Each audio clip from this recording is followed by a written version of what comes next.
Assalamualaikum warahmatullahi wabarakatuh. Waalaikumsalam warahmatullahi wabarakatuh. Bismillahirrahmanirrahim. Alhamdulillahi rabbil alamin. Wassalatu wassalamu ala ashrafil anbiya'i wal mursalin wa ala alihi wa ashabihil mujahidin at-tahirin, amma ba'du. Bersabda Rasulullah sallallahu alaihi wasallam, "Iza sarratka hasanatuka wa sa'atka sayyi'atuka fa anta mu'min." Apabila perbuatanmu yang baik menyebabkan engkau bahagia, apabila perbuatanmu yang baik menyebabkan engkau gembira, dan perbuatanmu yang jahat menyebabkan engkau jadi susah, itulah tanda bahwa di hatimu masih ada iman. Artinya, belum tentu orang yang berbuat baik merasa bahagia dengan kebaikan yang dikerjakannya. Dan tidak selamanya orang yang berbuat jahat sanggup menyesali perbuatan jahatnya. Oleh karenanya, apabila iman masih ada, apabila hati masih hidup, perbuatan yang baik menyebabkan orang gembira, perbuatan yang jahat menyebabkan orang susah dan gelisah hatinya. Ini mengandung pelajaran. Sekali kita berbuat baik, jangan sekali-kali menyesali kebaikan itu. Sebaliknya, satu kali kita melakukan kesalahan, hendaknya selalu menyesalinya. Kadang-kadang dalam kehidupan, karena orang tempat kita berbuat baik itu rupanya membalas air susu dengan air tuba, kita lalu menyesali kebaikan. Lahirlah kata-kata, "Nyesal saya nolong dia." Ibarat pepatah katanya, nolong anjing kejepit. Waktu kejepit setengah mati kita tolongin, begitu selesai dia dari kejepitnya, malah kita digigitnya. Saudara hadirin yang saya muliakan, dalam kehidupan sehari-hari barangkali ini kena filsafat yang disebut dorong mobil mogok. Ketika mobil mogok setengah mati kita dorong, begitu mesin hidup ditinggalkannya kita di belakang. Sesungguhnya perbuatan kita yang baik tidak harus disesali. Karena disesali atau tidak, toh perbuatan itu sudah kita lakukan. Dan penyesalan atas segala kebaikan hanya akan mengurangi nilai pahala kebaikan itu sendiri. Berbahagialah apabila berbuat baik, walaupun orang yang kita melakukan kebaikan membalasnya dengan kejahatan. Menyesalah apabila berbuat kesalahan, apabila melakukan dosa, karena itu pertanda nilai iman yang masih hidup dalam jiwa kita. Saudara-saudara kaum muslimin yang berbahagia, jadi sungguh pun pahala dan dosa sesuatu yang abstrak, efeknya jelas dia mendatangkan kebahagiaan atau membawa kepada kegelisahan batin di dalam kehidupan manusia. Orang di zaman materialis kurang terangsang berbuat pahala dan terdorong melakukan dosa. Kenapa? Karena pahala tidak kelihatan, dosa tidak nampak. Kalau pahala kelihatan, barangkali nggak kuat kita mikul pahala. Kalau dosa benjol, umpama tiap bikin dosa palanya benjol, barangkali sudah nggak karu-karuan kepala kita. Baik pahala, baik dosa, sesuatu yang tidak nampak oleh pandangan mata zahir, tapi yang punya efek dalam kehidupan ini. Orang yang banyak pahalanya dengan orang yang banyak dosanya, kalau dia berjalan barangkali sulit kita membedakan. Tapi efeknya dalam kehidupan ini jelas adanya. Sesuatu yang bernama pahala kita perlukan, karena hidup tidak berhenti hingga di sini. Sesuatu yang bernama dosa harus kita hindarkan, karena ada kelanjutan sesudah hidup yang sekarang ini. Kehidupan dari satu pertanggungan jawab. Itu sebabnya Imam Ghazali dalam bahasa yang indah sekali berpesan, "Jaddidis safinah fa innal bahra amiq wa khuziz zad fa innas safara ba'id." Perbarui selalu kapalmu, rawat, jaga baik-baik, dandani kapalmu, fa innal bahra amiq, karena sesungguhnya lautan ini sangat dalam. Satu bahasa yang indah dari tamsil terhadap kehidupan. Perbaiki kapalmu karena lautan ini sangat dalam. Artinya, jaga baik-baik hatimu. Pelihara iman dan keyakinanmu, karena hidup ini bagaikan gelombang lautan. Tempo-tempo air tenang, tempo-tempo ombak menggila dan menggunung. Jaga iman baik-baik karena hidup penuh dengan cobaan dan ujian. Itu maksudnya. Wa khuziz zad fa inna safara ba'id. Dan bawa bekal yang banyak karena perjalanan hidup ini sangat panjang. Perjalanan ini sangat jauh. Kita kalau pergi keluar kota tentu saja membawa bekal. Makin jauh kota yang akan kita tuju, makin banyak bekal yang harus kita bawa. Alangkah sengsaranya manusia apabila dia akan pergi ke satu kota yang jauh, modalnya cuma nekat. Bagaimana nanti di sana sajalah. Tidak membawa bekal sebagaimana yang sewajarnya. Hal yang semacam ini senangnya sih belum tentu, keblangsak dan susahnya sudah kebayang. Itu dalam kehidupan di dunia ini. Bagaimana kalau sudah bicara tentang kehidupan yang akan datang? Karena sesungguhnya hidup ini merupakan satu perjalanan yang sangat panjang. Sejak kita tinggal di alam arwah, pada saat jasad belum lagi diciptakan Allah, ruh sudah diciptakannya lebih dahulu. Sampai kemudian kita pindah ke alam rahim, alam kandungan ibu. Untuk kemudian berpindah kepada kehidupan dunia. Dari dunia ini kita pindah ke alam barzakh. Di sana tinggal kita 100 tahun mungkin, 100.000 tahun mungkin, 1 juta tahun mungkin, menunggu saat datangnya kiamat. Lalu dari alam barzakh pindah kita ke alam akhirat. Satu perjalanan yang sangat panjang. Alangkah malangnya, alangkah sengsaranya, jika tahu kita begitu panjangnya perjalanan hidup ini, tidak ada bekal yang kita bawa. Artinya kesengsaraan, kesulitan yang bertali-tali sudah jelas akan menimpa kita. Kalau pergi kita keluar kota membawa bekal uang, membawa bekal makanan, apa bekal yang mesti kita bawa?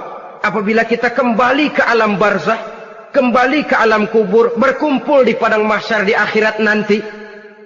Nasi yang mau kita bawa, uang yang mau kita bawa, tentu tidak lagi. Karena kehidupan materialis selesai di atas liang lahat. Bila masuk kita ke liang lahat, disitulah pahala dan dosa memegang peranan yang sangat penting. Maka pada pertemuan malam ini, kita akan bicara tentang pahala dan dosa itu. Saudara-saudara kaum muslimin rahimakumullah. Yang dinamakan pahala, kata Imam Ali Al-Jurjani dalam kitab At-Ta'rifatnya, ma yastahiqqu bihi ar-rahmatu wal maghfiratu minallahi ta'ala. Sesuatu yang pelaksananya berhak untuk mendapat rahmah dan ampunan dari Allah. Dengan kata lain, nilai pahala adalah akibat dari perbuatan-perbuatan di dalam melaksanakan perintah dan anjuran yang ada di dalam kehidupan agama. Apabila perintah dan anjuran kita laksanakan, nilai pahala itu lalu datang. Nah, nilai pahala dalam Islam, menurut konsepsi Quran, Allah menjelaskan, man jaa bil hasanati falahu asyru amsalihha. Barang siapa yang datang membawa satu kebajikan, barang siapa yang melaksanakan satu kebaikan, maka dia akan mendapat balasan 10 kali dari kebaikan yang dikerjakannya. 10 kali ini pun masih dilipat gandakan dengan 7. 7 ini pun masih dikalikan 100. Dan itu pun masih ditambah dengan pernyataan, wallahu yudha'ifu liman yasha. Allah masih akan melipat gandakan perbuatan baik seseorang yang dikehendakinya. Itulah nikmatnya dalam Islam. Tetapi sebaliknya, wa man jaa'a bisayyi'ati fala yujza illa mislaha. Barang siapa yang melakukan satu kejahatan, dia tidak akan mendapat balasan kecuali sesuai dengan kejahatan yang dikerjakannya. Alangkah rahman dan rahimnya Allah. Orang yang berbuat baik dibalas 10, dikali 7, dikali 100, masih dilipat gandakan pula. Tapi orang yang berbuat jahat tidak akan mendapat balasan kecuali sesuai dengan kejahatan yang dikerjakannya. Ini kan beda dengan sifat kita manusia. Kita ini kadang-kadang kalau dijitak membalasnya mukul. Tapi kalau orang berbuat baik kepada kita, kita enggan untuk berbuat baik kepada orang tadi. Allah tidak mengajarkan begitu. Satu kebaikan berbalas 10. Satu kejahatan berbalas dengan satu kejahatan. Maha Rahman dan Rahim Allah. Bahkan dalam Islam, niat berbuat baik saja mendapat pahala. Sedangkan niat berbuat jahat belum ditulis merupakan satu dosa sampai kejahatan itu dikerjakan oleh orang yang niat tadi. Umpamanya, saudara niat, nanti malam giliran pengajian, saya mau hadir di majelis taklim. Pas datang waktu malam, hujan turun sangat lebat. Saudara berhalangan datang ke majelis taklim, saudara sudah mendapat pahala niat. Tapi saudara niat, nanti malam kalau turun hujan, saya mau bongkar rumahnya si fulan, saya mau curi seluruh harta bendanya. Ternyata malam saudara tidak mengerjakan perbuatan itu belum ditulis dosa sampai perbuatan itu benar-benar dikerjakan. Tapi lalu jangan macam-macam, kalau begitu niat aja yang baik biar nggak usah dikerjain. Niat aja pengen ngaji walaupun tidak ada niatan untuk ngaji. Allah lebih tahu tentang apa yang terdetik di dalam hati sanubari kita. Itulah sebabnya sangat dianjurkan orang untuk melakukan segala macam kebajikan. Dan dianjurkan orang menjauhkan segala macam bentuk kejahatan. Karena dia akan berefek melahirkan dosa dan pahala. Dosa dan pahala itulah alat untuk memperoleh kebahagiaan di alam kubur, di padang mahsyar, sampai di akhirat nanti. Di dunia ini mungkin segalanya bisa kita beli dengan yang namanya uang. Keamanan kita bisa menyewa petugas untuk menjaga rumah kita. Kendaraan yang mewah bisa kita beli. Udara yang sejuk bisa kita ciptakan. Siapa banyak uang, dia raja. Mungkin itu di dunia. Tapi bisa apa uang kalau kita sudah masuk ke alam kubur? Bisakah munkar nakir kita sogok? Udah karkir, jangan nanya nih, cepet. Bisakah malaikat azab menyingkir dengan uang semir? Ternyata tidak. Untuk memperoleh kebahagiaan di sana, nilai pahala. Kesengsaraan akan kita dapat kalau kita banyak menumpuk dosa. Oleh karena itu jangan beranggapan, pahala nggak kelihatan, dosa juga nggak kelihatan, biarin saja. Yang tidak kelihatan ini pada waktunya akan memegang peranan yang sangat penting. Tapi tidak cuma untuk menghadapi hidup di situ, kita lalu harus berbuat baik dan meninggalkan yang jahat. Terutama juga di dunia ini. Toh pepatah bilang gajah mati meninggalkan gading, harimau mati meninggalkan belang.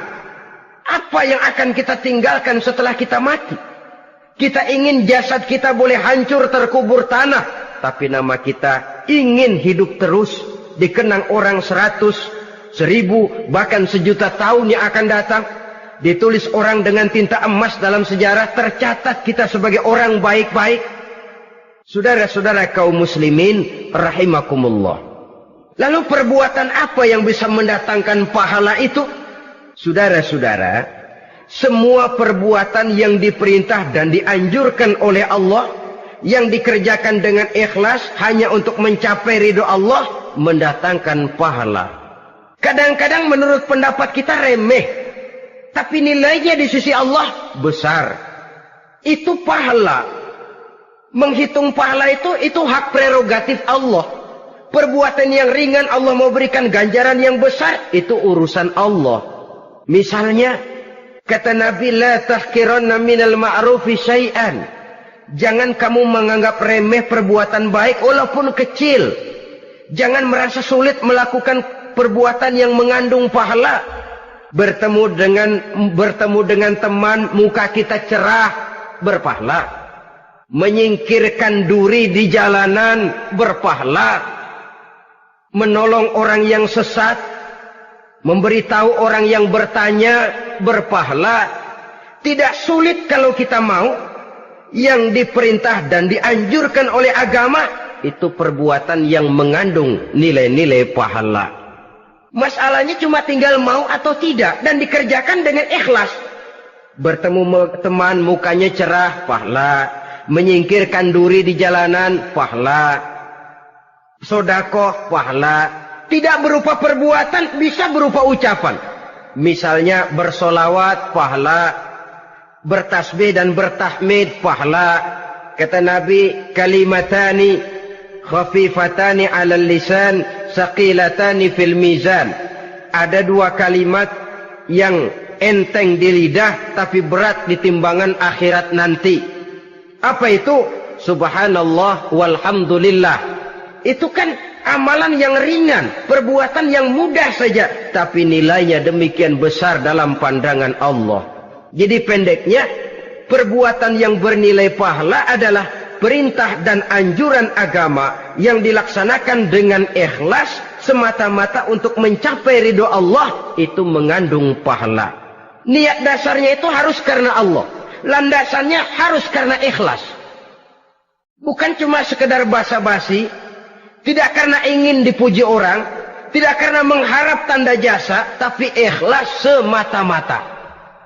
Dari perbuatan yang paling kecil dan mudah sekali sampai kepada amalan-amalan yang besar dan memerlukan biaya yang besar, seperti melaksanakan ibadah haji, seperti jihad fi sabilillah, membangun masjid, membangun pondok-pondok pesantren, membangun pusat-pusat kesehatan, membangun jalan-jalan umum, termasuk menjaga keamanan. Jangan dikira loh, siskamling umpamanya, menjaga keamanan kampung tidak berpahala.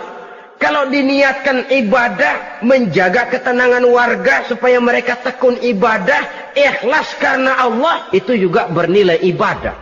Keluar kita dari rumah, pergi pagi, pulang sore, peras keringat, banting tulang cari nafkah, buat menghidupi anak istri kita. Kalau diniatkan ibadah, melaksanakan kewajiban sebagai kepala rumah tangga, membantu orang tua sebagai anak, itu juga perbuatan-perbuatan yang mengandung pahala. Yang terbaik sesuai dengan bidang kehidupan kita. Ada orang yang dinamakan abid, ahli ibadah, pahala yang paling baik bagi dia, banyak-banyak tahajud, sembahyang malam, wirid, zikir, tasbih. Ada yang dinamakan orang alim, pahala yang paling baik buat orang macam ini, mengajar, menyebarkan ilmu, mendakwahkan Islam. Ada yang disebut wali, pejabat pemerintah, petugas. Amalan pahala yang paling baik buat orang semacam ini, melayani masyarakat, bekerja di bidangnya sesuai dengan profesinya. Saudara hadirin yang saya hormati, jadi dengan demikian, perbuatan-perbuatan yang mengandung nilai-nilai pahala ini, bisa perbuatan yang menurut kita kecil namun punya nilai besar. Apalagi perbuatan besar dengan biaya yang besar, tentu makin besar juga pahala yang disediakan oleh Allah Subhanahu wa ta'ala. Oleh karenanya, kalau kita bercermin dari ayat Quran, hidup ini kesempatan untuk berbuat baik. Huwallazi khalaqal mauta wal hayata liyabluwakum ayyukum ahsanu amala. Dialah Allah, Tuhan yang telah memberikan hidup dan mati kepadamu, untuk menguji kamu, siapa di antara kamu yang paling baik amal perbuatannya. Jadi tidak saya rinci, tapi cukuplah satu penjelasan global. Perbuatan yang berpahala adalah perbuatan melaksanakan perintah Allah atau anjuran Allah dengan dasar ikhlas, dengan tujuan untuk mencapai ridho Allah semata-mata. Lalu apa perbuatan yang mengakibatkan dosa itu? Saudara-saudara, dosa lahir akibat melakukan larangan Allah atau mengerjakan yang dicelaknya. Nah, para ulama ada yang membagi dosa itu menjadi dua bagian. Ada dosa-dosa kecil, ada dosa-dosa besar. Tetapi sebenarnya ditinjau dari segi hakikatnya, kalau sudah melakukan satu kesalahan yang mengakibatkan dosa, jangan dilihat besar dan kecilnya, tapi kepada siapa dosa itu kita kerjakan. Sebab kalau dosa kita anggap satu yang kecil, orang akan terangsang untuk mengerjakan yang kecil-kecil saja. Sehingga dengan demikian, yang kecil pun akan menjadi besar kalau ditumpuk-tumpuk. Sedangkan yang besar bisa saja menjadi kecil kalau selalu diiringi dengan permohonan ampun kepada Allah. Itu sebabnya para ulama sufi, orang-orang tasawuf mengatakan la saghair ma'al istimrar wala kabair ma'al istighfar. Tidak ada dosa yang kecil kalau dikerjakan terus-menerus, dan tidak ada dosa yang besar kalau digempur tiap saat dengan perbuatan istighfar atau memohon ampun kepada Allah Subhanahu wa taala. Cuma saja pada umumnya, karena dosa-dosa kecil itu lebih mudah taubatnya, dan ada janji Nabi, barang siapa yang meninggalkan dosa-dosa besar akan diampuni dosa-dosanya yang kecil-kecil.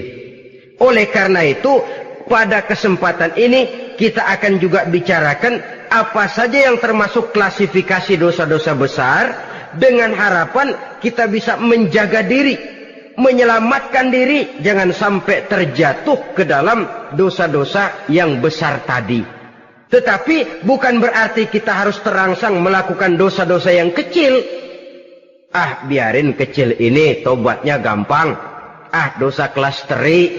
Ah, dosa itu kan tidak kelihatan. Lalu terangsang melakukan perbuatan dosa-dosa walaupun kecil, kalau berlarut terus-menerus dia akan tumbuh menjadi dosa yang besar. Oleh karenanya jangan sampai mengundang pengertian kalau kita membicarakan dosa-dosa yang besar lalu terangsang melakukan dosa-dosa yang kecil, karena bagaimanapun juga dosa kecil dan dosa besar sama dalam arti kepada Allah kita melakukan kesalahan. Dan dosa yang kecil pun kalau bertumpuk, dia akan menjadi banyak. Saudara-saudara kaum muslimin rahimakumullah, ada beberapa jenis dosa-dosa besar. Jenis yang pertama, asyirku billah, syirik atau menyekutukan Allah. Dari sekian deretan dosa-dosa besar, syirik ini merupakan bapak moyangnya dosa. Dedengkotnya dosa itu syirik, menyekutukan Allah. Bahkan dosa yang lain Allah masih mau mengampuni, tapi kalau sudah syirik, menyekutukan Allah, itu sudah satu dosa yang tidak berampun sama sekali. Oleh karena itu tepat pesan Imam Ghazali tadi, jadi di safinah fa innal bahra amik, jaga iman, pelihara akidah, dandani kapal, karena hidup ini gelombang lautan sangat dalam, hidup banyak cobaan. Di dalam hidup di zaman sekarang ini, saudara bisa perhatikan, di mana tensi ekonomi tinggi, lapangan kerja sulit, persaingan hidup makin tajam, sifat egois dan individualis tumbuh di mana-mana, rasa solidaritas sosial menurun, sifat gotong royong musnah, orang mudah potong kompas, potong jalan, ingin cepat kaya, ingin cepat naik pangkat, ingin dapat kedudukan. Kadang-kadang akidah pun terjual, akidah pun musnah, jatuh ke jurang syirik pun tidak jadi soal. Itu yang kita khawatirkan. Kalau dosa-dosa yang lain Allah masih mau mengampuni, tapi kalau sudah jatuh kepada syirik, Allah sama sekali tidak akan memberikan ampun. Dalam kaitan dengan ini barangkali tepat sinyalemen Imam Ali itu. Andai kata kemiskinan merupakan satu kepribadian, saya akan membunuhnya lebih dahulu. Artinya memang kemiskinan ini sering mendorong orang kepada jurang kemusyrikan. Tidak tahan menghadapi godaan perut akibat tensi ekonomi yang tinggi, lapangan kerja yang sulit. Iman pun jadilah ditukar dengan 3 liter beras. Akidah pun jadilah dibarter dengan 3 bungkus supermi, dengan pakaian bekas, dengan obat-obatan. Tidak jadi soal baginya mengejar kebahagiaan yang relatif singkat dengan mengorbankan kebahagiaan yang abadi. Persis ibarat pepatah, nyari jarum kampak hilang. Mencari sesuatu yang kecil, yang besar jadi sia-sia.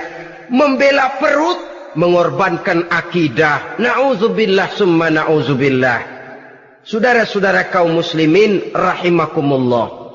Ini fakta. Ini kenyataan. Dan hal semacam ini tidak bisa diatasi cuma dengan ceramah, simposium, diskusi, seminar. Apalagi Nabi berpesan, solahu ummati bil ilmi wal mal. Umatku hanya bisa menjadi baik akidahnya dengan ilmu dan harta. Itu bahasa Nabi. Kalau bahasa kita sekarang, dengan ekonomi dan pendidikan. Ilmu, pendidikan, ekonomi, harta. Tanpa itu sangat besar kemungkinan kita bisa menjual akidah terjerumus di lembah kemusyrikan. Maka terutama kepada saudara-saudara saya, muslimin yang terpencil jauh dari kota-kota besar, yang kadang dalam kehidupan seharinya imannya sering digoda oleh supermi, akidahnya sering ditantang oleh pembagian beras, pakaian-pakaian bekas, obat-obatan dan sebagainya. Jaga dan bentengi akidah kita. Lebih baik nyawa berpisah dari badan, asal iman jangan berpisah dari hati. Kepada adik-adik saya para remaja, para pemuda di kota-kota besar, yang iman dan akidahnya sering ditantang dengan minuman-minuman keras, fasilitas-fasilitas yang menghanyutkan, yang secara terarah dan praktis sedikit demi sedikit menggiring kita untuk keluar dari nilai-nilai akidah. Hati-hati, jaga baik-baik, sebab intan paling mahal, mutiara paling berharga, tidak lain nilai iman ini. Tergelincir kita daripadanya, jatuh ke lembah kemusyrikan, jatuh ke satu dosa yang teramat besar, yang Allah tidak akan pernah memberikan ampun lagi. Ini dosa besar yang pertama. Yang kedua, qatlun nafsi illa bil haq. Membunuh orang tanpa alasan yang benar. Di zaman kesulitan ekonomi kadang-kadang orang mudah nekat.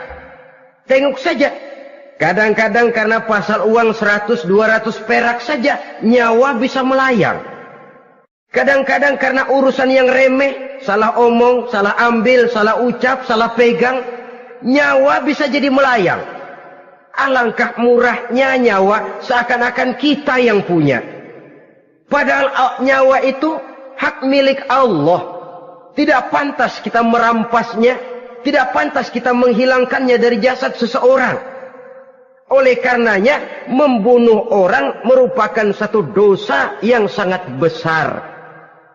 Jangankan kepada orang yang seakidah, orang yang lain akidah saja pun, kalau dia hidup berdamai, rukun, berdampingan, kita harus melindungi.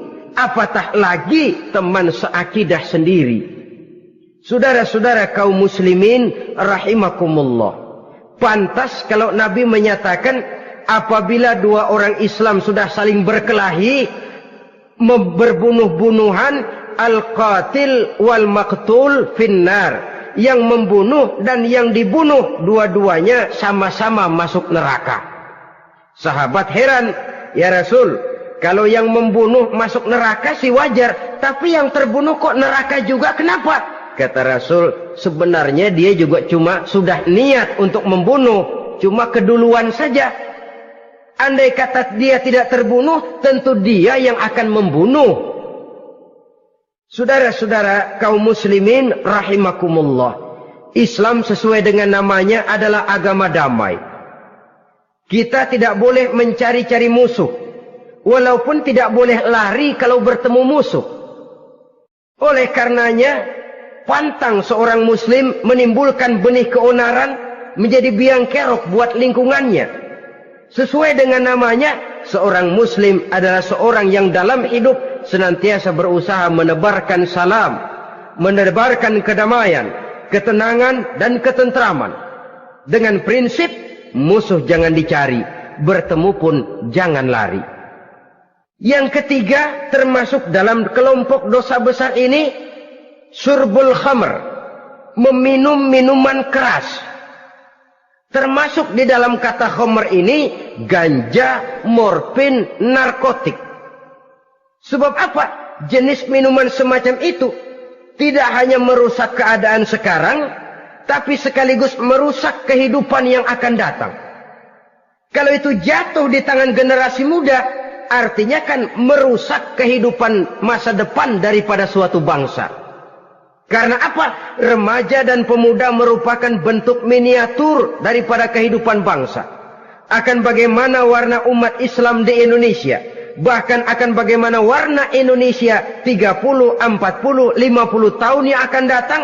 Remaja sekarang jawabannya. Kalau remaja kita sekarang ini kerjanya cuma bisa nyekek botol, insya Allah bangsa Indonesia 30-40 tahun yang akan datang akan tumbuh menjadi bangsa teler. Tidak banyak yang bisa kita harapkan. Remaja adalah gambaran masa depan dari satu bangsa, dari satu umat. Dan remaja itu di dalam dirinya secara fitrah terkumpul semua bakat, terdapat semua kemungkinan. Kita ini lahir membawa sifat pemimpin, tapi juga membawa sifat pengacau. Kita ini ada bakat jadi orang jujur, ada bakat jadi pengkhianat. Kita ini ada bakat menjadi orang baik-baik, kita juga punya bakat jadi biang kerok. Kita kemungkinan bisa jadi pemimpin bangsa, tapi juga bisa menjadi pemimpin bangsat. Nanti lingkungan dan pendidikan akan menumbuhkan, membentuk mana yang tumbuh lebih subur.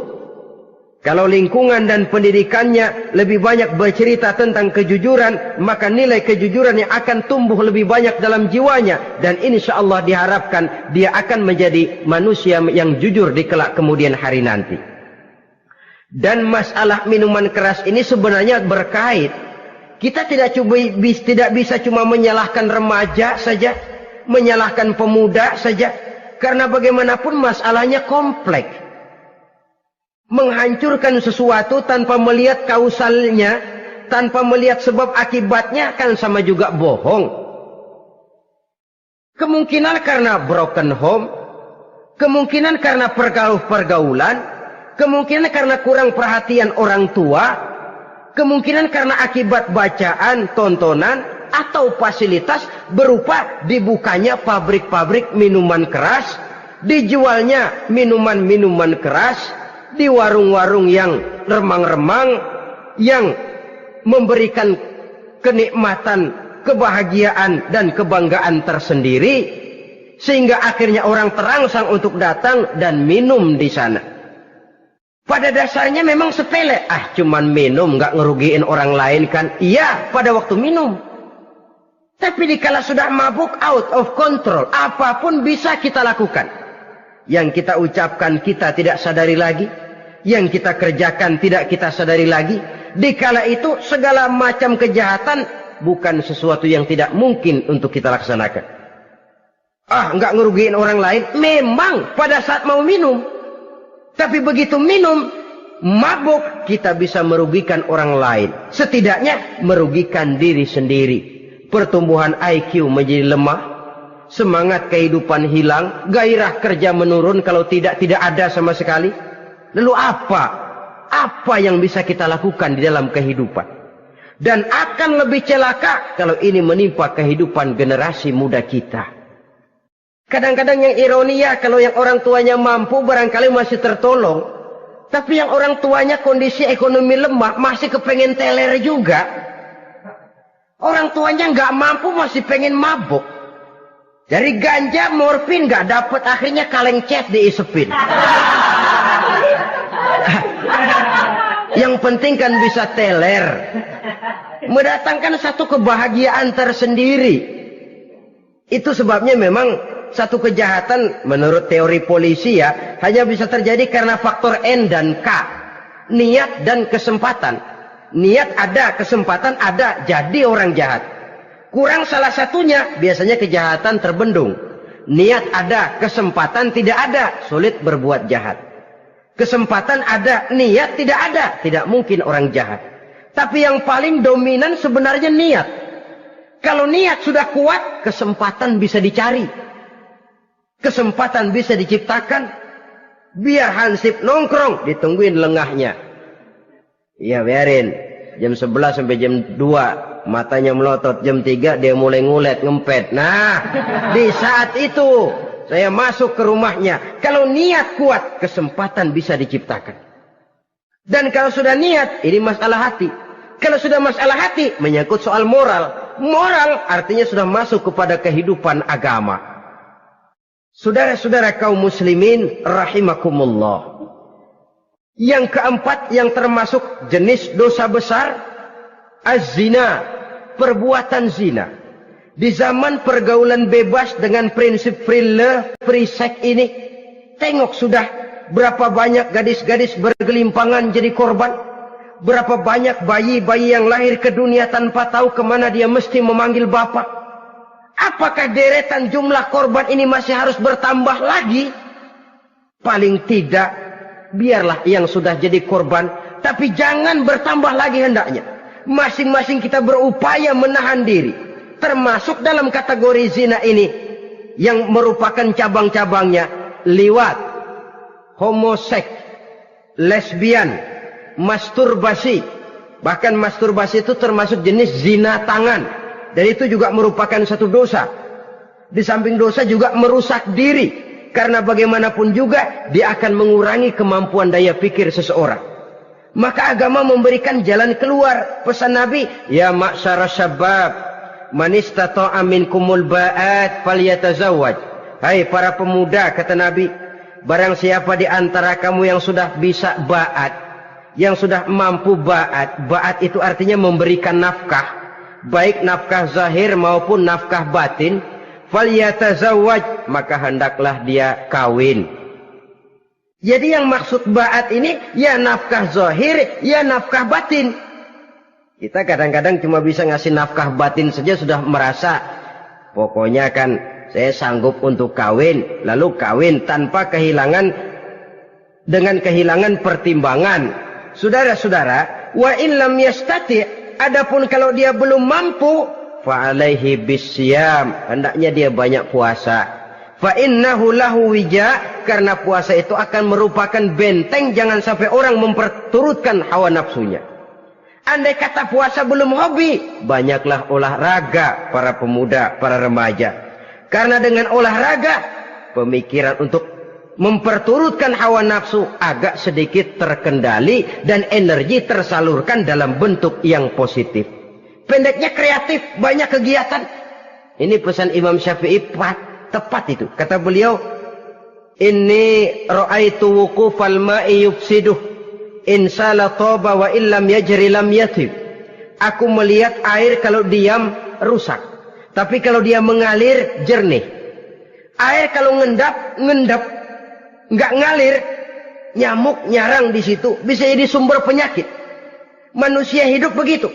Kalau nggak punya kegiatan, nggak kreatif, kerjanya cuma ndelohom, ayam-ayam, akhirnya jadi ngerusak. Ngomongin orang, Jano ngapa? Ano. Kebangetan nggak ngapa-ngapain, orang aja dipontenin. Orang diomongin, lahirlah namimah, lahirlah ghibah. Saudara-saudara, air itu kalau ngendap ada aja yang nyarang. Tapi kalau dia ngalir, orang ada kesibukan, insya Allah dia tidak akan jatuh kepada sesuatu yang bisa mengundang dosa. Isilah waktu dengan hal-hal yang bermanfaat. Karena hidup ini singkat dan tidak berjalan mundur ke belakang. Mundur hancur, berhenti diinjak orang. Sekali melangkah, jangan surut mundur ke belakang. Homoseks terlepas dari penyakit kejiwaan. Sekarang ini kan sudah ada persatuan kaum gay katanya. Meminta perlakuan yang sama dan agar dibolehkan kawin sesama mereka. Secara manusiawi boleh. Secara manusiawi kita hargai mereka. Tapi dari kacamata agama ini jelas merupakan penyimpangan. Dan penyimpangan merupakan suatu dosa. Terlepas dari pertimbangan manusiawi. Jangan karena terlalu memperturutkan suara manusiawi, lalu kita mengesampingkan agama. Termasuk lesbian, wadon karo wadon.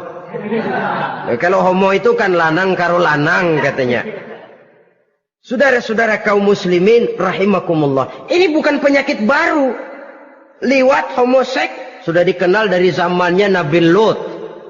Laki dengan laki. Lesbian dari zaman istrinya Nabi Lut. Terlepas dari penyakit kejiwaan, dari segi agama, ini merupakan penyimpangan dan merupakan dosa yang besar. Yang kelima, yang termasuk jajaran dosa kelas kakap, qazful mu'minina wal mu'minat, menuduh orang mukmin yang baik-baik, laki atau perempuan, melakukan perbuatan zina sehingga hancur namanya di masyarakat. Ini merupakan satu perbuatan dosa yang sangat besar dan sangat dimurkai oleh Allah. Saudara-saudara kaum muslimin rahimakumullah, oleh sebab itu di tentang masalah ini, kalau memang tidak ada saksi, jangan sembarang kita enteng lidah menuduh orang lain berbuat zina, menuduh orang lain berbuat serong. Dosanya kelewat besar di dalam kehidupan. Karena apa? Mencari harga diri itu berat, memelihara kehormatan diri jauh lebih berat. Satu kali orang dihancurkan namanya di masyarakat, dia akan terisolir jadinya. Oleh karenanya, berlindung kita kepada Allah, jangan sampailah dihinggapi oleh sifat ini. Karena sentimen kita kepada seseorang, karena hasad kita kepada seseorang, tidak senang melihat orang lain lebih maju, lalu lidah ini seenaknya saja mengucapkan kata. Padahal sanksi dan resikonya sangat besar. Yang kita tuduh barangkali mendapat pahala dari Allah. Kita sendiri yang menuduh tanpa saksi, tanpa alasan yang benar, mendapat dosa yang sangat besar. Saudara-saudara, memang kadang-kadang aneh dalam hidup ini. Seorang pelacur biasanya bisa menjaga mulutnya di masyarakat, kata-katanya baik, sopan. Kenapa? Karena mulut yang satu sudah tidak terjaga.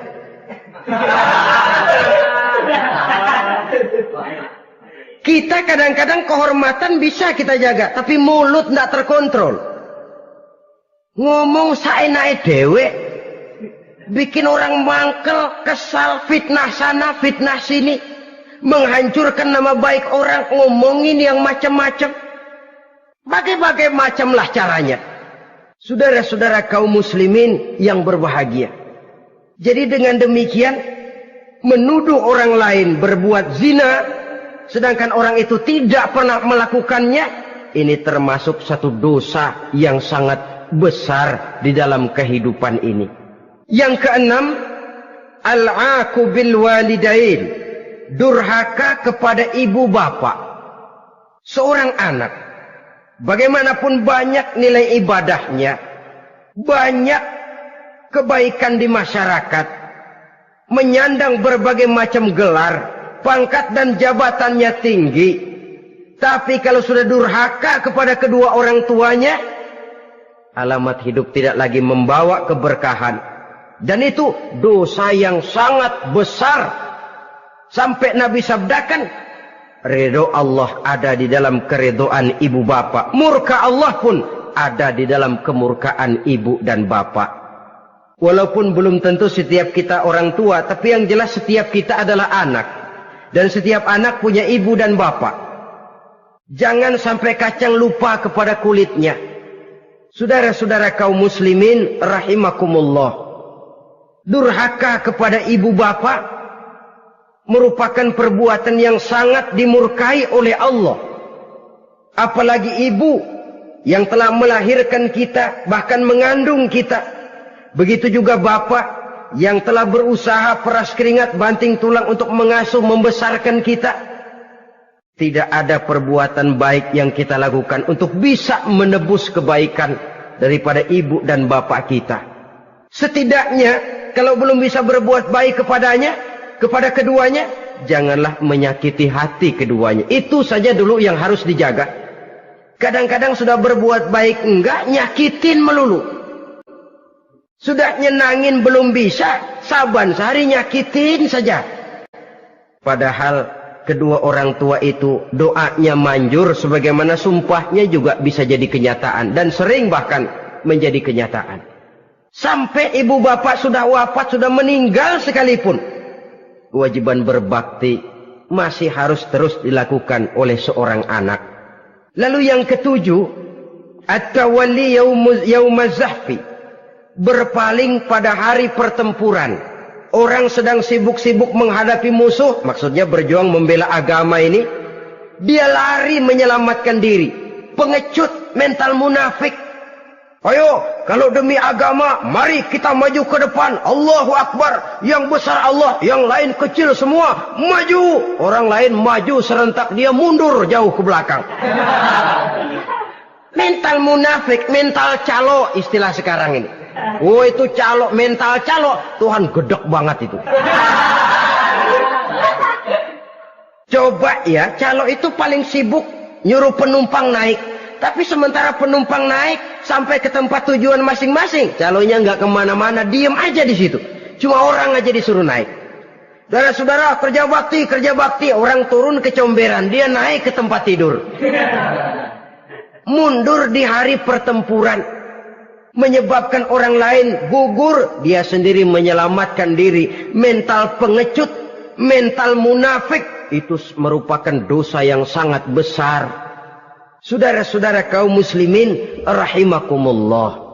Itu sebabnya agama itu memerlukan keberanian. Memang, tapi bukan keberanian yang tanpa perhitungan. Sebab berani tanpa berhitung namanya berani babi. Kita berani kalau benar, kita harus takut kalau salah. Jangan dibalik.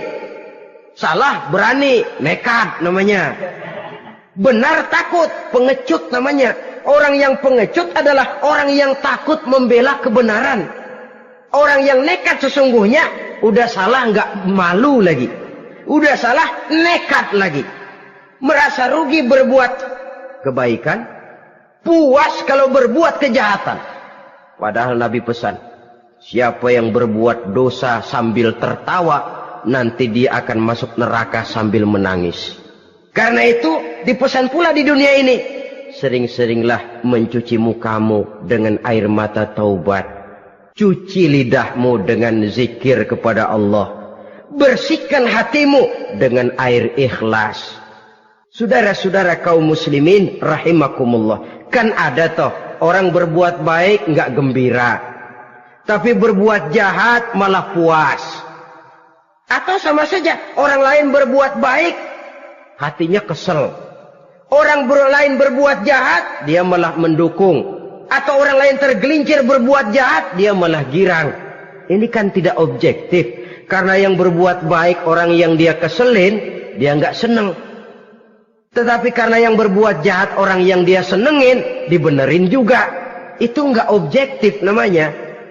Mundur di hari pertempuran pada saat saudara-saudara kita sedang menghadapi musuh, sikap pengecut yang sangat dibenci Allah.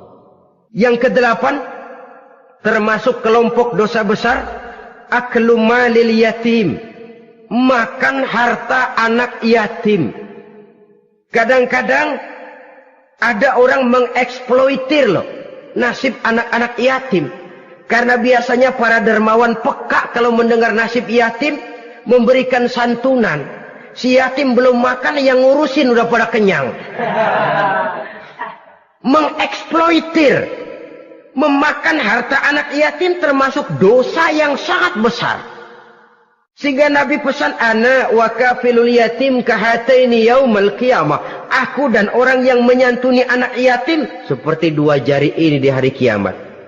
Rumah yang paling dimuliakan Allah adalah rumah yang di dalamnya ada anak yatim yang hidupnya dihormati, hidupnya disantuni, keperluannya dicukupi. Maaf saja, tahap kita menyantuni anak yatim ini baru tahap setahun sekali. Kalau Muharram kita agungkanlah, kita besarkan. Lebaran yatim katanya. Kita kumpulkan dana, kita usap kepala yatim, kita kumpulkan beras, kita bagikan hari itu. Perkara bulan depan kelaparan, kita tutup kuping. Perkara bulan berikutnya dia kelaparan, kita masa bodoh. Bahwa di bulan Muharram kita santuni yatim piatu itu sudah baik. Tapi akan lebih baik lagi kalau kita sanggup menjadi bapak asuh mereka, memikirkan sekolah mereka, ada kontinuitas. Kalau mereka diasuh oleh orang lain, lalu bertukar agamanya, berpindah akidahnya, kita ngomel habis-habisan.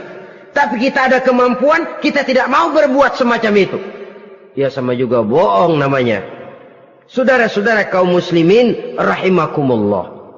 Orang yang menyantuni yatim mendapat pahala besar. Tapi orang yang mengkorup harta anak yatim, dosanya juga sangat besar. Berhati-hatilah kalau kita diberikan kepercayaan oleh masyarakat untuk mengurus anak-anak yatim. Karena pahalanya besar, resikonya juga besar. Yang kesembilan, syahadatuz zur, sumpah palsu. Sebab sumpah palsu ini menggunakan nama Allah untuk sesuatu yang tidak benar. Nama kita saja dibawa untuk yang tidak benar, kita jengkel. Nama kita dipalsukan untuk sesuatu yang tidak baik, kita kadang-kadang jengkel, tidak puas jengkel, menuntut melalui saluran hukum. Kenapa? Nama saya dicatut. Bagaimana lagi kalau nama Allah kita pakai untuk bersumpah, sumpahnya palsu, menguntungkan kita, merugikan orang lain, Allah murka betul. Maka sumpah palsu termasuk deretan dosa-dosa besar. Apalagi yang ke-10, aklur riba, makan riba alias renten. Ini kan yang cepat mendatangkan uang. Kadang-kadang kalau yang bikin riba itu orang awam barangkali, ya masih kita maklumi. Kadang-kadang penyakit ini datang menimpa mereka juga yang kita kenal kebaikannya. Bahkan suka datang ke musola, rajin ke masjid kadang-kadang. Riba masih dimakannya. Karena cara cari duit paling enak. Duit utuh, tambahnya terus masuk. Na'udzubillah, summa na'udzubillah. Itu yang diibaratkan dalam perjalanan Mi'raj. Waktu Nabi diperlihatkan neraka. Orang perutnya sebesar rumah, dililit ular. Diseret-seret itu hancur perutnya, dibulatkan lagi, diseret lagi, hancur lagi, dibulatkan lagi, terus menerus begitu. Dia berteriak, mengerang, mengeluh, mengaduh kesakitan. Nabi tanya, itu apa Jibril? Itu contoh dari umatmu yang suka makan riba Muhammad. Makan renten. Saudara-saudara, ini kan mencekik leher orang. Orang sedang kesulitan. Kelihatannya sih baik, menolong. Tapi di belakang menolong itu nyekek. Di belakang nolong itu nyekek. Dan nyekek itu sebenarnya tujuan utamanya. Orang yang menjalankan riba pada dasarnya tidak punya perikman kemanusiaan kok. Kalau dia kelihatannya mau menolong, kelihatannya motifnya mencari untung di belakang itu. Jauh dari kemanusiaan.